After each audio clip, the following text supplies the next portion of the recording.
உதயநிதி ரொம்ப சமீபத்தில் தான் கட்டினார். பட் கமலஹாசன் போன்றவர்கள் பல வருடங்கள் முன்னாடி கட்டப்பட்டது சார். இதையெல்லாம் தாண்டி எதுக்காக இந்த CRZ ரூல்ஸ்?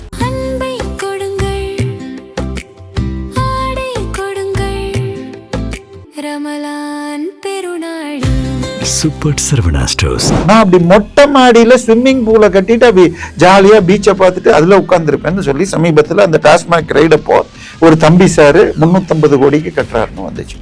ஸோ அங்க நீங்க ஸ்விம்மிங் பூல் மேல கட்டணும்னு சொன்னால் ஃபவுண்டேஷன் எவ்வளவு இருக்கணும்? மொட்டை மாடியில ஸ்விம்மிங் பூல் கட்டணும்னு சொன்னா 2 மாடியோ 3 மாடியோ அதுக்கு இதெல்லாம் தோண்டக்கூடாதுங்கிறது தான் G+1. அங்க பில்லர் ஃபவுண்டேஷன் போடக்கூடாதுன்னா எப்படி இதெல்லாம் கட்டுறாங்க? இப்ப கூட என்ன பண்ணுவாங்க, ரொம்ப அதிகபட்சமா அதாவது 2 மாடிக்கு மேல இருந்தா 2வது மாடி மட்டும் எடுப்பாங்க, இடிச்சுட்டு அதுல இந்த கூரை போட்டுக்கலாம் ஸ்டைல்ஸ் இல்ல இந்த அதாவது கான்கிரீட் இல்லாம இப்படி எல்லாம் பண்ணுவாங்க. இதெல்லாமே சட்ட விரோதம். நேற்றுக்கு பார்த்தா மயிலாப்பூர்ல போறேன், ஒரு பெரிதாக பந்தல் போட்டு மிக்சி வரை தாராளமாக ஆளுங்கட்சியினர் பெண்களுக்கு கொடுத்துட்டு இருக்காங்க. ஸோ இதுக்கெல்லாம் கொடுக்கணும்னா எங்க இருந்து வரணும்? இந்த பில்டர்கள் இவங்கள்ட்ட வசூல் பண்றாங்க. G+3 கட்டுறதுக்கு போடுற ஃபவுண்டேஷனும் G+10க்கு போடுற ஃபவுண்டேஷனும் ஒன்னா இருக்க முடியாது. என்ன எவனும் ஒன்றும் பண்ண முடியாதுங்கிற தைரியத்துல தான் அவன் பண்ணியிருக்கான். அப்ப அவன் கொலை பண்றதை விட அதிகமானது இந்த வேலையை செய்யறது. சேக்கிலார் அவர்கள் பெரிய புராணம் எழுதி இயற்றிய கோயில் இருக்குது.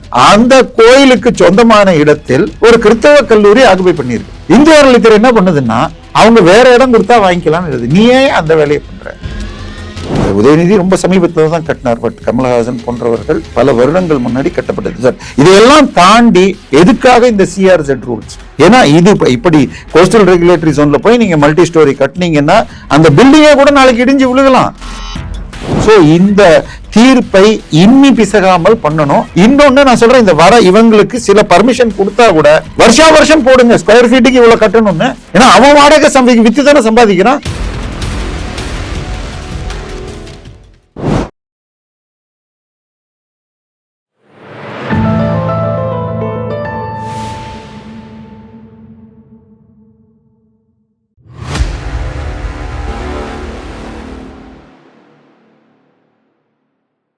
தாமரை டிவி நேயர்களுக்கு அன்பு வணக்கம். இன்றைய சிறப்பு நேர்காணலில் அரசியல் விமர்சகர் திரு தேவப்பிரியா அவர்களோடு உரையாட இருக்கிறோம். சார் வணக்கம். வணக்கம். ECRல ஒரு 5 முக்கிய பிரபலங்களுடைய வீடுகளை இடிக்க சொல்லி நீதிமன்றம் உத்தரவிட்டிருக்கிறாங்க. என்ன விவகாரம் சார்? இல்ல 5 இல்ல, நிறைய இருக்கு. பிரபலங்கள் பேர் மேல வந்திருக்கு. அதாவது சார், வீடு கட்டணும்னு சொன்னீங்கன்னா பல்வேறு விதிகள் இருக்கிறது. அதாவது எல்லா இடத்துலயும் பெரிய பெரிய பில்டிங் கட்ட முடியாது, வீடுகள் இருக்கிற இடத்துல கமர்ஷியல் பில்டிங் இந்த மாதிரி ரூல்ஸ் இருக்கு. இது எல்லாமே மக்களுக்கும் அந்த வீடு கட்டுறவனுக்கும் பாதுகாப்பு கொடுக்கறது. இப்போ சாதாரணமாக நம்ம இருக்கிற தெருக்கள்லாம் எடுத்துக்கிட்டீங்கன்னு சொன்னால் கிராமங்கள்ல 10 அடி சந்து மாதிரி இருக்கும். சிட்டியாக இருந்தால் டூ வீலர் கார் வரத்துக்காக 12ல இருந்து 18 அடி பழைய காலத்தில் வச்சாங்க. இப்போ 24 அடி. இதுக்கு மேல எந்த லே அவுட்லயும் இருக்காது. ஸோ 24 அடிக்குள்ள இருந்தா G+1 தான் கட்டலாம். இப்ப உங்களுக்கு 2018 வரைக்கும். அதன் பிறகு செய்யப்பட்ட மாற்றங்களில் இப்ப G+2 கட்டலாம். இல்ல கீழே கார் பார்க்கிங்னா ஸ்டில் +3 கட்டலாம். FSIன்னு சொன்னால் இப்ப 1000 அடி சதுர அடி மனைன்னு வச்சுக்கோங்க. அதுல ஒரு பக்கம் 10 அடி ஓடணும், 3 பக்கம் 5 அடி ஓடணும்லாம் ரூல்ஸ் இருக்கு. பட் இந்த மேல இருக்கிற 2 மாடி கட்டினாலும் சாதாரண இடங்களில் உங்களுக்கு 1000 அடி சதுர அடியில் இன்னைக்கு இருக்கிற ரூல்ஸ்ல 2000 கட்டலாம். இதே 33 அடிக்கு மேல போச்சு ரோடு அப்படின்னு சொன்னால் G+4 கட்டலாம். இன்னைக்கு சொல்லுவோம், நம்ம பழைய சொல்ல வேணாம். இன்னைக்கு G+4 கட்டலாம், இல்ல ஸ்டில் +5 கட்டலாம். ஸோ இது ஆனா இந்த FSI தான். இதே 60 அடி ரோடுக்கு மேல போனால் மல்டி ஸ்டோரி பில்டிங் கட்டலாம். 100 அடிக்கு மேல போனால் ஹைரைஸ் பில்டிங் கட்டலாம். சரி, எப்ப 14, 15, 20 போகலாம். இப்ப இதெல்லாம் சாதாரண ஏரியா.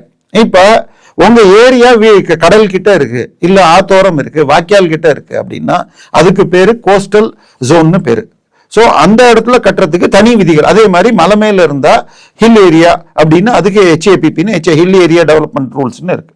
ஸோ இது நீங்க சொல்ற இந்த ECRல பீச்ல இருந்து கட்ட இருக்கிற ஏரியாக்கள் அதோடைய கட்டுமானத்திற்கு அரசு போட்டிருக்கிற ரூல்ஸுக்கு பேரு CRZன்னு பேரு, கோஸ்டல் ரெகுலேட்டரி ஜோன். அதுல கட்டுமானம்னால் அதிகபட்சம் 0.9 தான் கட்டலாம், G+1 தான் கட்டலாம். இப்ப அதுல எப்படின்னு சொன்னால் இது ஏன் G+1 சொல்றேன்னு சொன்னாங்கன்னா இதுல நீங்க இந்த பில்லர் ஃபவுண்டேஷன் போடுறது 15 அடி 20 அடி ஃபவுண்டேஷன்லாம் போட்டால் மண் அரிப்பு ஏற்படும். அடுத்தது 0.9 கொடுத்தாங்கன்னா நீங்க சுத்தி வர நிறைய இடம் விடணும். ஸோ மழை வந்ததுன்னா தண்ணி இழுத்துக்கும், அந்த ஏரியோ கரையோ ரொம்ப. அந்த தண்ணி நமக்கு வேணுங்கிறப்பையும் வரும். இப்படி நீங்க பில்லர் ஃபவுண்டேஷனை போட்டு அடிச்சீங்கன்னா எல்லாமே போயிடும். ஸோ இதுக்காகத்தான் 0.9 கொடுக்கறது.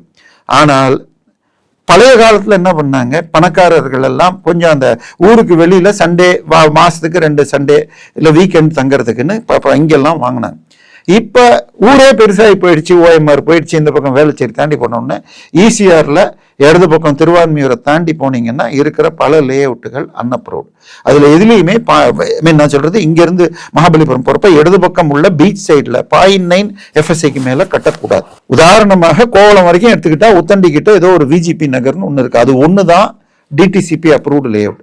DTCPயோட வெப்சைட்ல போயிட்டு நீங்க நோ யுவர் ரூல்ஸ்னு ஒரு இது காலம் இருக்கு, அதுல பார்த்தால் DTCP அப்ரூவ் பண்ண இடத்துல தான் பஞ்சாயத்து வந்து பில்டிங் கட்டுறதுக்கு இந்த 0.9க்கே கொடுக்கலாம். இப்ப பஞ்சாயத்து அப்ரூவல் வாங்கி பில்டிங் கட்டுறதுக்கு அப்ரூவல் கொடுக்கறதுக்கே, இப்ப அடிமனைக்கு அப்ரூவல் இல்லைன்னா பஞ்சாயத்து அப்ரூவல்ங்கிறது செல்லவே செல்லாது. ஆனால் இவங்க எல்லாரும் பஞ்சாயத்து அப்ரூவலை குத்திக்கிட்டு என்னென்னமோ கட்டியிருக்காங்க.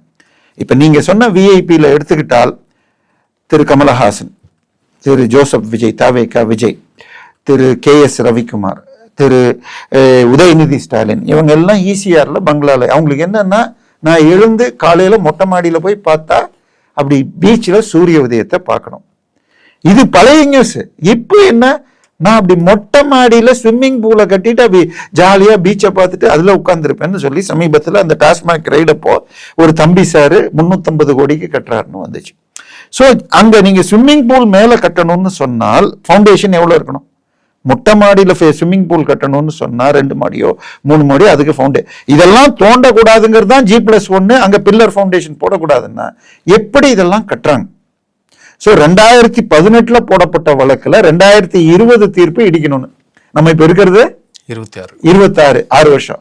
இப்ப நேற்றுக்கு என்ன சொல்லியிருக்காங்க, மே மாதத்திற்குள் இதை என்னதெல்லாம் இப்ப கூட என்ன பண்ணுவாங்க, ரொம்ப அதிகபட்சமா அதாவது 2 மாடிக்கு மேல இருந்தா 2வது மாடி மட்டும் இருப்பாங்க, இடிச்சுட்டு அதுல இந்த கூரை போட்டுக்கலாம் ஸ்டைல்ஸ் இல்ல இந்த அதாவது காங்கிரீட் இல்லாம இப்படி எல்லாம் பண்ணுவாங்க. இதெல்லாமே சட்ட விரோதம் சார். ஒரு எளிதாக மக்களுக்கு புரியணும்னு சொன்னா 1989 நம்ம பாண்டி பசார்ல ஒரு பில்டிங் கட்டுறாங்க, ஜனப்பிரியா பில்டர்ஸ். அவங்க அப்ரூவல் வாங்கினது G+3, கட்டப்பட்டது G+10. ஆனா என்ன ஆச்சுன்னா, இந்த இன்னைக்கு கட்சி நடத்தணும்னா தமிழ்நாட்டில் திருமங்கலம் ஃபார்முலான்லாம் யோசிச்சு வச்சிருக்காங்க. நேற்றுக்கு பார்த்தா மயிலாப்பூர்ல போறேன், ஒரு பெரிதாக பந்தல் போட்டு மிக்சி வரை தாராளமாக ஆளுங்கட்சியினர் பெண்களுக்கு கொடுத்துட்டு இருக்காங்க. ஸோ இதுக்கெல்லாம் கொடுக்கணும்னா எங்கிருந்து வரணும்? இந்த பில்டர்கள் இவங்கள்ட்ட வசூல் பண்றாங்க. ஸோ இப்ப 1991-96 அதிமுக ஆட்சியின் போது விதிகளை மீறி கட்டப்பட்ட பில்டிங்க்கு ஒரு ஸ்கொயர் ஃபீட்டுக்கு ஒரு 4 8 என்ன ரேட்னு எனக்கு ஞாபகம் இல்லை, கட்டிட்டீங்கன்னா இது வரைமுறை செய்யப்படும், ரெகுலரைசேஷன் ஆக்ட், ஒழுங்கு செய்தல் அப்படின்னு கொண்டு வராங்க. இந்த ஜனப்பிரியா பாண்டி பசார் அதுல பணம் கட்டியிருக்காங்க. ஆச்சா, பட் இதை எதிர்த்து இது என்னன்னா, அவங்க சட்டம் போடுறப்ப அதுல இருந்து ஒரு 3-4 வருஷத்துக்கு முன்னாடி ஒரு டேட்டை கொடுத்து இதுவரை கட்டப்பட்டவைன்னு கொடுப்பாங்க. திருப்பி 96-2001 திமுக கருணாநிதி தலைமையில் ஆட்சி வந்தப்ப இன்னொரு சட்டம் வந்தது, சரியா? அப்போ ஒரு வரமுறை. திருப்பி 2001-2006 அதிமுக ஆட்சி வந்தப்பையும் வரமுறை. பட் 2007-8 உச்சநீதிமன்றம் ஒரு தீர்ப்பு சொல்லிடுச்சு, இந்த வரன்முறை சட்டம் எதுவுமே செல்லாது. G+3 கட்டுறதுக்கு போடுற ஃபவுண்டேஷனும் G+10க்கு போடுற ஃபவுண்டேஷனும் ஒன்னா இருக்க முடியாது. என்ன எவனும் ஒன்றும் பண்ண முடியாதுங்கிற தைரியத்துல தான் அவன் பண்ணியிருக்கான். அப்ப அவன் கொலை பண்றதை விட அதிகமானது இந்த வேலையை செய்யறது. அதை எப்படி சார் வரமுறை பண்ணுவீங்க? அவன் ஒரு மாஃபியா, நீங்க ஒரு மாஃபியா, 2 பேரும் கும்பலா? எந்த ஒரு வரமுறை சட்டமும் செல்லாது அப்படின்ட்டாங்க. ஆனா பேங்க், நான் ஒரு மேனேஜ்மெண்ட் கன்சல்டன்டாக இருந்தவன். என்னோட கன்சல்டன்ட் பில்டிங் கட்டினா அதை பேங்குக்கு லோன் வைக்கிறதுனா அந்த வேல்யூவர் என்ன எழுதுவார்னா, இந்த கட்டிடம் 1990 கட்டப்பட்டது, 93 கொண்டு வந்த வரைமுறை சட்டப்படி பணம் கட்டப்பட்டுள்ளது, ஏற்கனவே 30 ஆண்டு ஆனதால் இது இடிக்க முடியாது அப்படின்னு, அதனால் பேங்குக்கு ரிஸ்க் கம்மி அப்படின்னு, சோ பேங்க் கொடுக்கலாம் என்று மறைமுகமாக எழுதுவோம். Chances of demolition are low அப்படின்னு எழுதுவோம். சோ பேங்க் கொடுக்கும். சோ சட்டவிரோதமா கட்டினதுக்கு வரமுறையும் செய்வாங்க, அதை வச்சு பேங்க்லயும் கடன் வாங்குவாங்க. ஆனால் அந்த ஜனப்பிரியா பில்டிங் இடிக்க வேண்டும் என்று சொல்லி இடிக்கப்பட்டு விட்டது, சரியா? சோ இப்ப இந்த ECRல 7 மாடி மாத்திரம் தான் அடிச்சிருப்பாங்க. ஆனா ஃபவுண்டேஷன் போட்டதுக்கெல்லாம் யார் ஃபைன் போடுறது? சோ இது மிக சீரியஸாக எடுத்துக்கணும். ஏன்னா இன்னொன்னு, தமிழக அரசு இது மாதிரி எத்தனை தீர்ப்பு வந்தாலும் அதுக்கு மாத்தி மாத்தி செய்யறது. சமீபத்தில் போன மாசம் பார்த்தீங்கன்னா சாஸ்திரா பல்கலைக்கழகத்துக்கு நடுவில் ஒரு குறிப்பிட்ட இடம் அரசுக்கு சொந்தமான இடத்துல அவங்க சில ஹாஸ்டல்கள் கட்டினாங்க. அந்த இடத்த திருப்பி கொடுத்தானுன்னு ஹைகோர்ட்ல போய் தீர்ப்பான். அவங்க உச்சநீதிமன்றம் பண்ண உடனே ஏன் வெளிநாடுகள் போற்றும்படி ஒரு காலேஜ் நடக்குது, அவங்க 1க்கு 3 மாற்றி இடம் தரேன்றாங்க. ஏதாவது ஒண்ணு சூட் ஆகுதா பாரு, இல்ல வேற இடம் கேளு, அந்த இடம் எவ்வளவு மதிப்போ அதுக்கு ஈக்குவலாக புதுக்கோட்டையிலயோ வேற எங்கேயோ அவங்க சொல்றத வாங்கிக்கோங்க அப்படின்னா சுப்ரீம் கோர்ட் சொல்லியிருக்கு. ஆனா இங்க தமிழ்நாட்டில் இருக்குதே, இங்க குன்றத்தூர்ல சேக்கிலார் அவர்கள் பெரிய புராணம் இயற்றிய கோயில் இருக்குது. அந்த கோயிலுக்கு சொந்தமான இடத்தில் ஒரு கிறிஸ்தவ கல்லூரி ஆக்குபை பண்ணியிருக்கு. இந்து அறநிலையத்துறை என்ன பண்ணுதுன்னா அவங்க வேற இடம் கொடுத்தா வாங்கிக்கலாம்னு எழுது. நீ ஏன் அந்த வேலையை பண்ற?